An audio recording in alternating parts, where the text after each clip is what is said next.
신앙과 일상의 답답함을 풀어드립니다. 네, 여기는 사주풀입니다. 오늘도 출발합니다.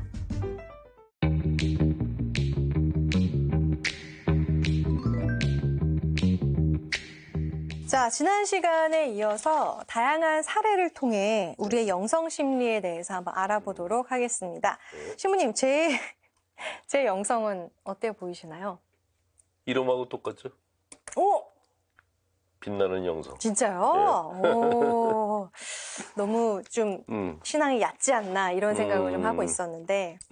네. 그래도 우리 빛나 자매님이 나타나면 방송국 직원들이 다 환하게 웃어요. 아, 여기가 태양이구나. 다 달들이고 태양이구나 하는. 네. 그냥 제가 그분들의 못하는 말을 다 해줘서 그런 거예요. 감사합니다. 빛나는 영성이 되도록 더욱더 열심히 해볼게요. 네. 자, 첫 번째 사례입니다. 한 자매님 때문에 많은 사람들이 머리 아파합니다. 처음엔 괜찮았는데 직책을 맡은 후로 너무 심하게 갑질을 합니다. 아, 이러면 불편하죠. 이게 저도 본당 신부 생활을 하면서 이런 네. 분들을 가끔 이제 만나거든요. 처음에는 되게 다소곳해요. 오. 사람 괜찮네. 그래서 이제 직책을 맡겼어요. 네. 직책을 맡자마자 갑질을 하는 거예요. 바뀌어요. 예, 봉사자들 위해 군림하면서 다른 봉사자들을 못 살게 굴고, 심지어 나중에는 제가 있는 데서도 저를 제쳐놓고 자기 마음대로 하려고 그러는 거예요. 그런 사람들이 가끔 있죠. 예. 어떻게 하는 편이세요, 신부님? 그러면 네, 이런 사람들의 심리는 일단 열등감이 가장 밑바닥에 있는 거예요. 오. 열등감이 심한 사람들은 자기 위치가 낮을 때는 그냥 팍 엎어져 엎드려 있어요. 있다가. 네, 그러다가 조금이라도 작은 권력이라도 주어지면 그때부터 갑질을 하기 시작하죠. 그 열등감의 기운이 어떤 것이든지 간에 결과적으로는 자기가 갖고 있는 지나친 야심이 있는데 이거를 종교 안에서 야심을 채우려고 하는 거죠. 그래서 되게 이런 분들이 그 교회나 어떤 종교 안에서 다른 사람들보다 자기가 우위에 있는 그런 모습을 보이려고 할 때 쓰는 것들이 거의 네. 되고 도덕적인 것들이에요. 도덕적인 잣대를 하는 거예요? 기도를 많이 한다거나. 아, 내가 기도를 많이 한다. 그쵸. 기도의 양을 많이 한다거나, 뭐 내가 영세받은 지 몇 년이나 됐는데 이런 얘기를 하거나. 아니면 내가 하루 종일 성당에 나와 사는데. 그렇죠. 그런 얘기들 하는 게 뭐냐? 내가 너보다 낫다라는. 그걸 이제 그 에고 슈프리머시라고 하는데 네. 자기 우월감이라고요. 도덕적 종교적으로 하찮은 내용을 사소한 점에 이르기까지 강조하는 책략을 씀으로써 자기를 타인보다 높이 끌어올린다 그랬어요. 난 술을 안 해. 네. 난 담배 안 피워. 네. 이거 별로 중요한 거 아닌데도 내가 술, 담배 안 하는 것이 굉장히 내가 도덕적인 도덕적으로 사람인 엄청나게 거죠. 높은 지에 있다라는 식으로 이야기를 한다는 것이죠. 그냥 그러니까 해도 되는데. 그래서 이런 사람들을 두고서 우리는 허영심이 많다라고 얘기를 해요. 열등감, 허영심, 도덕적인 우위 욕구 이런 것들이 이제 뭉뚱그려진 상태이기 때문에 그래서 이런 분들이 멀리서 보면 성인처럼 보이는데 가까이 가면은 진상들이에요. 피곤해. 네, 피곤해요. 아, 본당 신부들도 피곤해요. 아, 그렇겠네요. 그리고 특히 이런 분들은 본당의 모든 일에 다 끼어들려고. 맞아. 예, 빼고서 어딜 가고 싶은데 뺄 수가 없어요. 다 알고 있어야 돼. 뺐다는 난리가 나는 거예요. 성당 일을 자기가 다 알고 있어야 돼. 다 알고 있어야 돼. 그 아주 골치 아픈 양반들인 거죠. 네. 이런 분들이 본당에 있으면 본당 신부님들도 머리 아프고 수녀님들도 머리 아프고 신자분들도 머리 아파요. 네. 어떻게? 예, 그래서 예수님 당대에도 이런 사람들이 있었던 것 같아요. 마테오 복음을 보면 이런 얘기가 나와요. 어떤 사람이 뭔가 잘못한 것 같으면은 두세 사람이 가서 이렇게 타일러라고. 근데 그래도 말을 안 들으면 공동체가 얘기하고 그래도 말을 안 들으면 내보내라 그랬어요. 이런 그러니까 분. 우리는 네. 잃어버린 한 마리 양 얘기를 하면서 한 사람이라도 더 이렇게 교회에 불러와야 된다라고 하는데 그런 잃어버린 양이 어린 양일 때이고 말 안 듣는 못된 양은 다른 양들이 안 다치게 하기 위해서 공동체에서 내보내는 것이 맞다. 아. 네, 그런 말씀을 드리고 싶습니다. 네. 자, 다음 사례입니다. 가진 것을 잃어버리면 마음이 아픕니다. 물건을 잃어버려도 키우던 개가 죽었을 때도 힘이 들었습니다. 그런데 언니는 세상 모든 것이 내 것이 아니고 다 내 손을 떠날 것들인데 저한테 미련이 너무 많다고 합니다. 근데 이건 너무 당연한 거 아닌가요? 그러니까 가끔 이제 신앙생활을 하는 분들 중에 인간적인 감정을 부정적으로 해석하는 분들이 계세요. 뭐 심지어 사랑하는 가족이 죽었는데 거기에 가서 가족이 천당에 갔는데 왜 울어? 아, 만약에 그런 얘기를 듣는다면 기분이 어떨까요? 네가 당해봐 이렇게 얘기하고 싶죠. 너도 한번 당해봐라. 당해봐. 뭐 어떤 기분인지. 그렇죠. 그러니까 이런 얘기를 하는 분들, 세상 모든 게 내 것이 아니고 다 내 손을 떠날 것들이다라고 얘기하는 분들은 심리적으로 병적인 분들이에요. 다른 사람이 슬퍼할 때는 옆에 가서 같이 슬퍼해 줘야 돼요. 공감을 해줘야죠. 그렇죠. 그 예수님이 그래서 산상수훈에서 그러셨어요. 슬퍼하는 사람은 행복하다고. 그게 앉아서 징징 짜는 사람이 행복하다고 얘기하신 것이 아니라 슬퍼하는 사람들 옆에 가서 같이 슬퍼해 주는 사람이 행복한 사람이다. 하고 공감에 대한 얘기를 하고요. 공감에 네네, 대한 공감. 얘기. 예. 근데 신자분들 중에 너무 경직된 분들이 인간이 가지고 있는 불편한 감정은 사탄이 주는 것이기 때문에 없애야 된다라고 하는 분들이 있습니다. 그래서 옛날 교리 중에 뭐 분노마귀, 질투마귀, 뭐 탐욕마귀 이렇게 모든 것들을 다 마귀 탓으로 돌리는 그런 교리까지도 만들었었는데 네. 그거는 사탄 입장에서 보면은 좀 억울할 수도 있겠다는 생각이 들어요. 자기가 만든 것도 아닌데 자기가 덤택이 썼다고.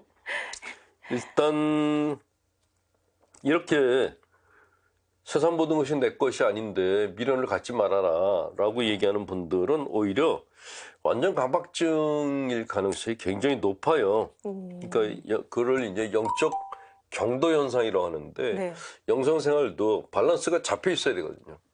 근데 이것이 너무 영적인 것 쪽으로 치우치게 되면은 광신도가 될 가능성이 높아요. 그러니까 이 세상 것은 내 것이 아니고, 그렇죠. 이제 하늘나라에 있는 것만 그렇죠. 진짜다. 이게 내 손에 있는 게 내 거가 아니다라고 얘기를 하는데 우리는 인간이에요. 네. 그냥 인간으로 사는 동안에는 인간적인 감정을 느끼고 사는 것이 맞다. 그런 얘기를 드리고 싶네요. 일단 인간적으로 살 때 나에게 있으면 내 것이죠. 그러니까 그렇죠. 예. 네. 내가 인간적인 감정을 느껴야지 지금 살고 있는 내 삶이 내 것이 될 수가 있거든요. 그 예수님께서도 죽은 나자로의 집에 가셨어요. 네. 근데 나자로가 죽은 나자로를 살리기 위해서 가셨는데 그 살아날 것도 당신이 아셨는데도 그 집 앞에 가서 우셨다 그래요. 슬퍼하셨어요. 예. 그 우리가 예수님을 좋아하는 이유 중에 하나는 예수님이 하느님의 아들임과 동시에 사람이신데 진짜 사람다운 사람이셨다는 거죠. 슬퍼할 때는 슬퍼하고 화낼 때는 화내고 이런 인간적인 감정을 충만하게 가지신 분이기 때문에 우리가 그분을 따르는 거예요. 만약에 그분이 아무런 감정이 없는 분이다. 그러면 안 따라가죠. 그렇죠. 예. 네. 인간적인 감정을 가지고 있기 때문에 우리를 아신다라고 생각하는 거예요. 그럼요. 그리고 요즘에는 반려동물이라 그래서 같이 키우는 개는 가족이에요. 그쵸. 가족이 개가 죽었을 때 당연히 힘든 건 너무너무 당연하다고 생각합니다. 네. 이제 개가 죽었는데 왜 슬퍼해? 이러면 이제 정말 정 떨어지는 거죠. 맞아요. 예. 네. 감정은 굉장히 중요한 겁니다. 우리가 느끼는 사소한 감정들은 우리가 건강한 삶을 사는데 아주 중요해요. 그거를 뭐 사탄이 준 거라느니 쓸데없는 감정이라느니 이런 말을 하는 분들은 일단 정신과에 가서 좀 치료를 받으실 필요가 있고 오히려 내 안에서 여러 가지 감정을 다 느끼는 분들은 내가 참 감정이 풍부한 사람이구나. 내가 참 건강한 사람이구나 라고 생각하셔도 괜찮다라는 것이죠. 그렇습니다. 예. 분노가 치솟을 땐 분노해야 하고요. 예. 또 슬플 때는 울어야 또 그쵸. 감정이 해소가 됩니다. 네. 자, 다음 사례입니다. 주위에서 저를 가리켜 일 중독이라고 합니다. 그래서 아무것도 안 하고 쉬려고 하면 또 마음이 괴로워집니다. 제 심리에 문제가 있는 것일까요? 하셨는데 쉬는데 마음이 괴롭다. 이건 좀 문제가 있는 거죠? 이해가 되세요? 안 되죠. 쉬는데 왜? 저는 이게 좀 이해가 되는데 네. 제 문제가 이제 워커홀릭이거든요. 쉬면은 아무것도 안 하고 하루를 보내면은 네. 그렇게 허탈할 수가 없어. 진짜요? 네. 그러니까 저는 이제 매일 그 일지를 써요. 근데 쉬면은 쓸 게 없잖아요. 아니, 신부님은 진짜 신부님의 그 다이어리라고 해야 되나요? 스케줄이 한 달이 뭐야? 한 석 달치가 작업일지. 빡빡해요, 빡빡. 그게 이제 제 문제인데 이렇게 일지에다가 네. 아무것도 쓰는 게 없이 예를 들면 오늘 같은 날은 뭐 평화방송 사주풀이에 출연하고 뭐 돼서 얘기했다라고 쓰면은 그 자기 전에 보면서 뿌듯한데 아무것도 없어요. 그날 하루 그냥 뒹굴뒹굴 했어. 그러면은 입맛이 그렇게 쓸 수가 없어요. 그래요? 자책감이 올라오고 너 시간을 낭비했다라는 그런 생각이 들고 그렇습니다. 이거 신부님 사연이네요. 이게 뭐지 그랬더니 이게 워커홀릭이더라고요. 워커홀릭. 네, 일 중독자. 일 중독자들은 쉬러 가셔도 일을 해요. 신부님 강화도 가셔도 일하잖아요. 거기는 사실 쉬러 가는 게 아니라 원고 정리하러 들어가기 때문에 그래서 언제 쉬냐고 물어보는 분들이 많은데 저는 딱 쉬는 시간이 제가 마음에 맞는 신자들하고 화투 칠 때예요. 그때는 아무것도 못해요. 일을 할 수가 없죠. 화투 치느라고. 점 100이에요? 그렇죠. 제가 알고 있던 옛날 신자분들이 계세요. 멤버들이 네. 있는데 그분들을 만나면 이제 하루를 그날은 정말 휴가를 보내요. 그분들하고 화투 치면서 낄낄대고 웃고 네. 저녁에 뭐 같이 술 한잔 하고 그때 빼놓고 그런 거 말고 그냥 나 혼자서 이렇게 있는 그 시간은 너무 괴로운 거예요.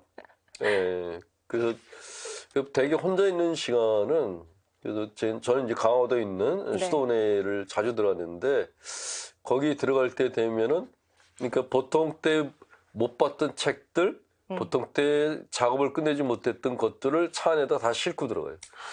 제 차에 앞뒤에 가방이 꽉 차요. 그리고 들어가서 수도원의 방에 들어가면 그걸 바닥에다 다 깔아놔요. 깔아놓고 하루 종일 작업하다가 뒹굴다가 또 일어나서 작업하다가 뒹굴다가 그걸로 하루를 다 보내요. 그거는 그러면은 괜찮아요? 재미가 하나도 없는 삶인데 그런데 이렇게 한 달을 끝내고 나면은 네. 책 한 권 정도의 원고가 나와요. 그러면 끝날 때는 마음이 뿌듯한 거예요. 예.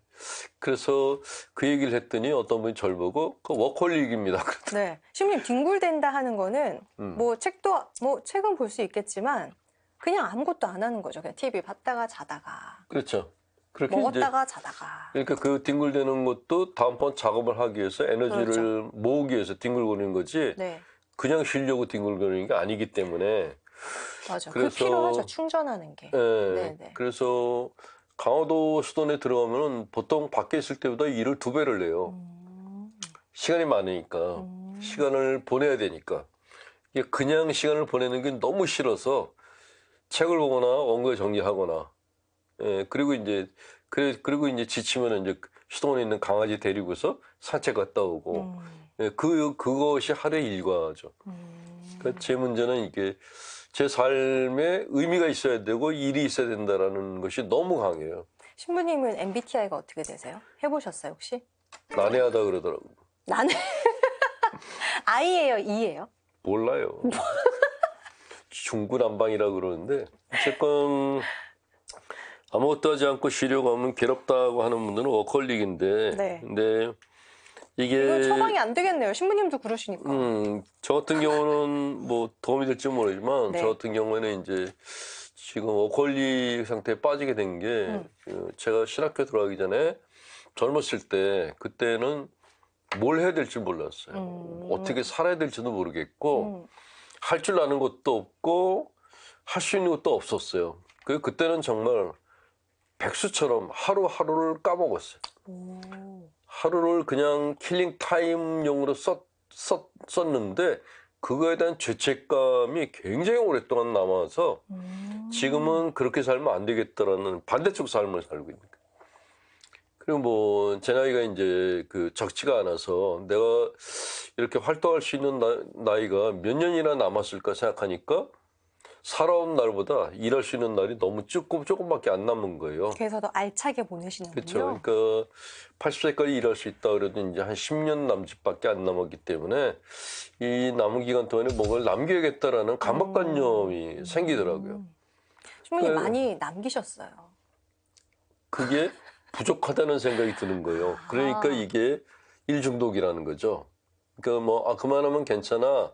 이게 안 되는 거예요. 그만하면 괜찮아. 힘들면 쉬어가 신부님 다른 책. 사람들한테는 그렇게 얘기하는데 내가 나한테는 그걸 못하고 내 마음 안에서는 아직도 더 가야 돼. 아직 쉬면 안 돼. 정상이 아직 정상까지 못 갔어.